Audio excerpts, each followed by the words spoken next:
Goedemorgen. Wat hebben we hier met oor? Dan begint het nog te vallen, hebben we nog de ijszieken en nog de rattenvang en de natuur. Daar gaan we door. Komt het goed met de natuur? Nou ja, het komt nooit meer zo het vroeger weer vanzelf. Dat is alweer, als je om je heen schuurt, het is alweer wat grootschaliger geworden dan bij de boeren. Dat, ja, alles verandert, dus dat ik. Ja. En jij bent van het wetenschap, zeg ik. Ja, ik ben rattenvanger. Je bent rattenvanger? Ja. En ga je joetel in je vong? Nee, hier in deze hoek is het heel rustig. Dus ik ben nu, ik heb er wat kooien in zetten.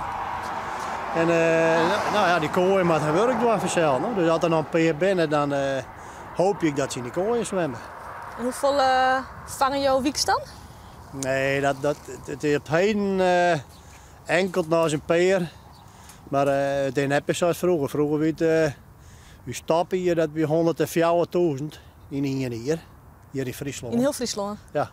Maar ja, dat is nu, we hebben omgebracht naar, ja, wat soort wijze, 250 denk ik. Maar ja, je moet het altijd wel een beetje bijhouden vanzelf. Als je wat zitten let, dan ben je er samen bij. En daarom hebben we die kooien erin. Vroeger hingen we die kooien erin om zo vol mogelijk te vangen.